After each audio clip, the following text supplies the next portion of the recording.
Baik, Assalamualaikum warahmatullahi wabarakatuh. Sebelumnya perkenalkan, saya Arisandi Nurma Harindra, NIM 114210040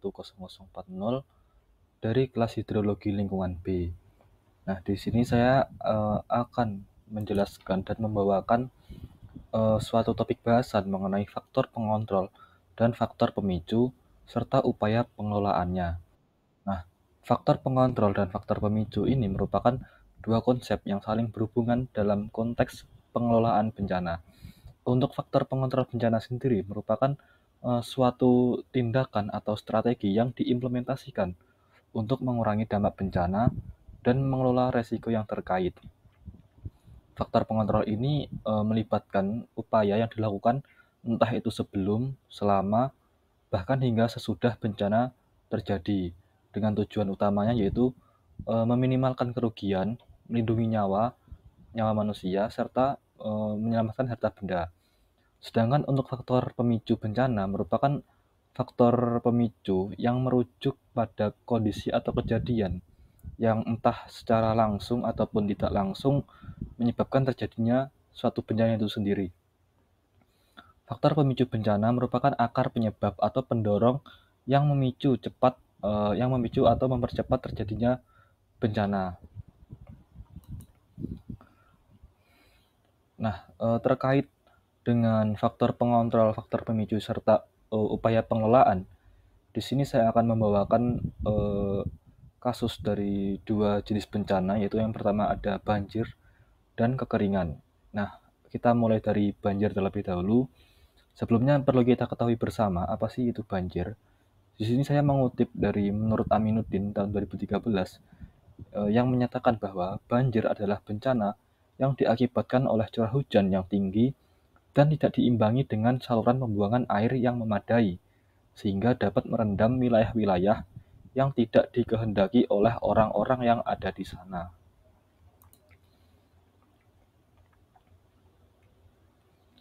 Nah, untuk selanjutnya, ada beberapa faktor pengontrol dari bencana banjir yang perlu diperhatikan.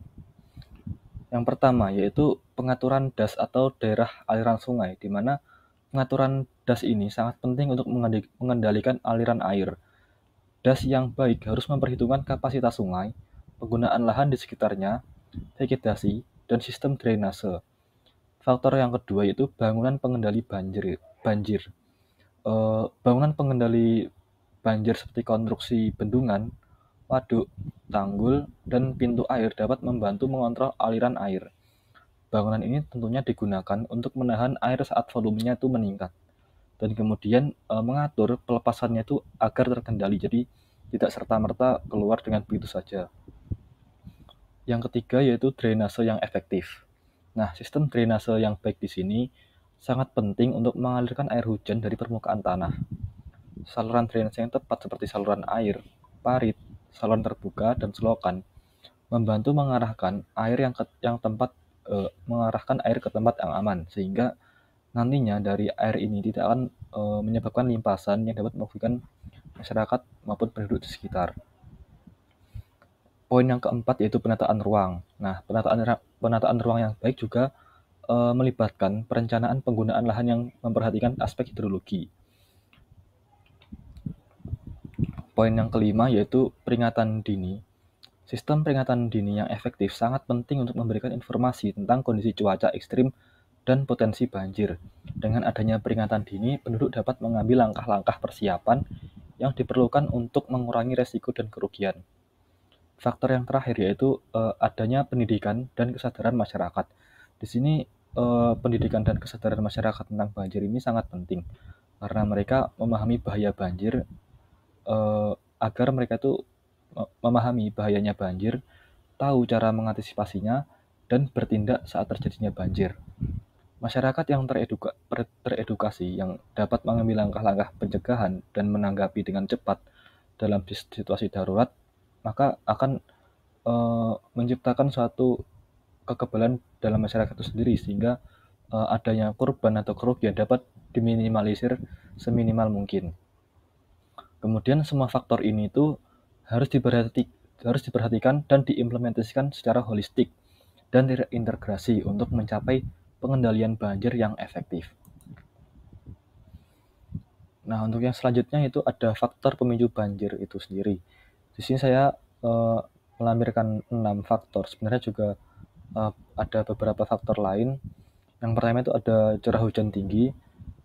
Apabila ada curah hujan yang tinggi dalam waktu yang singkat, itu dapat menyebabkan volume air yang berlebihan di sungai, entah itu sungai maupun saluran drainase yang lainnya. Nah, jika sistem drainase tidak mampu menampung atau mengalirkan air dengan cepat, maka banjir dapat sewaktu-waktu terjadi. Poin yang kedua yaitu adanya faktor sungai yang meluap. Jika volume air sungai melebihi kapasitasnya, maka sungai akan meluap dan membanjiri daerah sekitarnya. Yang ketiga itu topografi dataran yang rendah.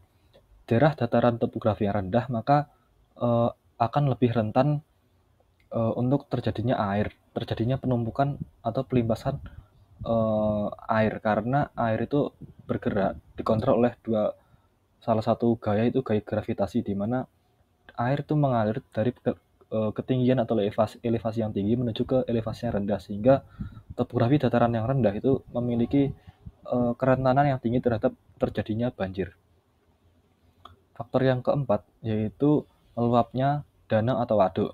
Nah, jika kapasitas danau atau waduk itu melebihi batasnya, maka air akan meluap dan membanjiri daerah sekitarnya. Hal ini bisa terjadi akibat adanya curah hujan yang tinggi serta pengelolaan dan perhitungan dari pembuatan waduk yang kurang akurat. Yang kelima yaitu kerusakan infrastruktur. Contohnya seperti kegagalan pada bangunan pengendali banjir, seperti tanggul, bendungan, atau pintu air yang dapat menyebabkan banjir. Jika struktur bangunan tersebut tidak berfungsi dengan baik, air akan dapat meluap dan membanjiri daerah sekitarnya dengan mudah. Faktor yang terakhir yaitu adanya perubahan penggunaan lahan. Nah, di sini perubahan penggunaan lahan seperti penebangan hutan, perubahan tata guna lahan dari lahan pertanian menjadi perkotaan, ataupun perluasan permukaan beraspal dapat mempengaruhi aliran air permukaan, karena hal itu juga akan mengurangi tingkat infiltrasi air pada permukaan. Jika tidak ada upaya yang memadai untuk mengelola aliran air ini, banjir juga akan dapat sewaktu-waktu terjadi. Nah, pentingnya untuk memperhatikan faktor-faktor ini dalam upaya pengelolaan banjir dan pencegahan yang efektif. Selanjutnya, selain adanya faktor pengontrol dan faktor pemicu, di sini juga ada upaya pengelolaan dari banjir. Nah, upaya pengelolaan banjir melibatkan serangkaian langkah dan strategi untuk mengurangi resiko banjir dan meminimalkan dampaknya. Di sini saya melampirkan 5 poin mengenai upaya pengelolaan banjir. Yang pertama yaitu dengan penataan ruang yang tepat.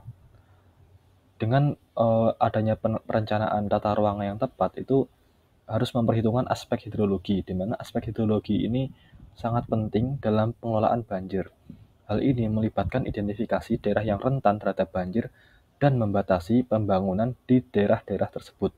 Zonasi banjir dan penentuan daerah resapan air juga penting untuk mengurangi aliran permukaan dan memperlambat aliran air. Yang kedua yaitu dengan membangun menciptakan drainase yang efektif, di mana sistem drainase yang baik dapat membantu mengalirkan air hujan dari permukaan tanah dengan cepat. Ini melibatkan perancangan dan pemeliharaan saluran drainase yang memadai. Di antaranya adanya parit, saluran terbuka, saluran tertutup, bahkan hingga selokan. Yang ketiga itu dengan bangunan pengendali banjir. Pembangunan dan pemeliharaan infrastruktur seperti bendungan, waduk, tanggul, dan lain-lain dapat membantu mengatur aliran air secara terkendali. Bangunan pengendali banjir ini dapat menahan air saat volume air itu meningkat, sehingga mengurangi air untuk keluar dan membanjiri daerah di sekitarnya. Poin yang keempat adanya dengan dilakukannya penanaman vegetasi, di mana vegetasi seperti hutan, tanaman penutup tanah, dan taman-taman perkotaan memiliki peran penting dalam pengendalian banjir, di mana akar tanaman ini membantu dalam proses penyerapan air serta mengurangi adanya aliran permukaan. Poin yang terakhir yaitu peringatan dini. Sistem peringatan dini yang efektif memberikan informasi tentang potensi banjir dengan cepat. Hal ini memungkinkan untuk masyarakat dapat melakukan tindakan ataupun pencegahan sebelum banjir itu terjadi.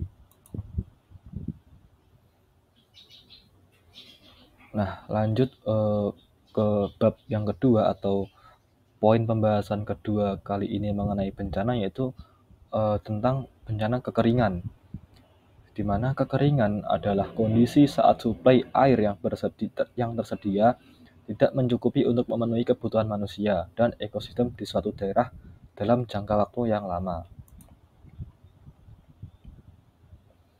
Nah, faktor pengontrol dari kekeringan itu sendiri merujuk pada tindakan dan strategi yang dilakukan untuk mengurangi resiko kekeringan dan mengelola sumber air dengan lebih efisien.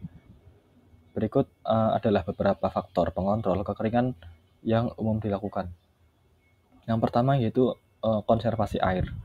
Praktek konservasi air ini melibatkan upaya untuk mengurangi penggunaan air yang tidak perlu dan menggunakan air dengan efisien. Hal ini mencakup penggunaan peralatan dan teknologi hemat air, menghindari pemborosan air, bahkan hingga mendaur ulang air limbah.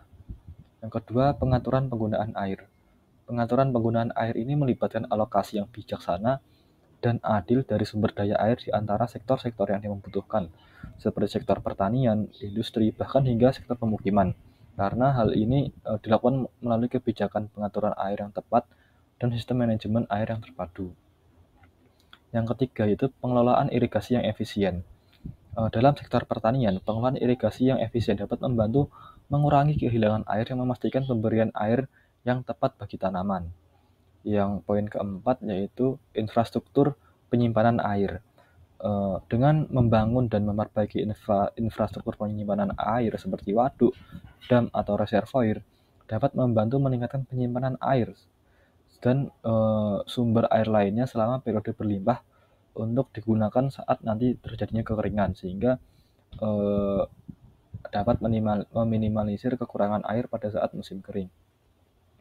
Yang kelima, dengan adanya pengembangan sumber air alternatif. Seperti dalam beberapa kasus ini tuh mencari dan mengembangkan sumber air alternatif yang dapat membantu mengatasi kekeringan. Ini dapat mencakup seperti sumur bor, penggunaan air limbah yang diolah kembali, ataupun dengan desalinasi air laut agar dapat digunakan menjadi air minum.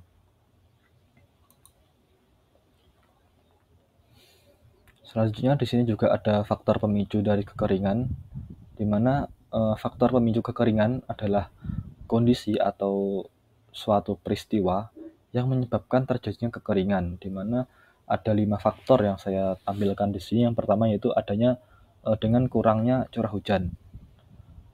Jika curah hujan di suatu wilayah tidak mencukupi dalam waktu jangka lama, maka sumber daya air akan menurun dan kekeringan pun dapat terjadi.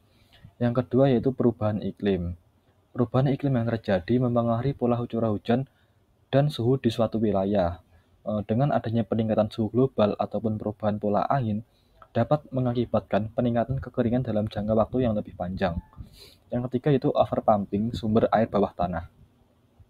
Jika sumber air bawah tanah ini dieksploitasi terlalu berlebihan atau yang biasa disebut dengan overpumping, maka dapat mengurangi ketersediaan air tanah di wilayah tersebut, di mana hal ini juga sewaktu-waktu dapat memicu terjadinya kekeringan pada daerah tersebut. Poin yang keempat yaitu deforestasi atau degradasi hutan. Hal ini apabila terjadi yang tidak dapat dikendalikan, maka dapat mengurangi jumlah curah hujan dan menyebabkan perubahan mikroiklim di suatu daerah. Tentunya hal ini juga dapat mengurangi ketersediaan air dan juga meningkatkan risiko kekeringan. Yang kelima, pemanfaatan air yang tidak berkelanjutan. Contohnya yaitu dalam sektor pertanian, industri, dan pemukiman juga dapat memicu kekeringan.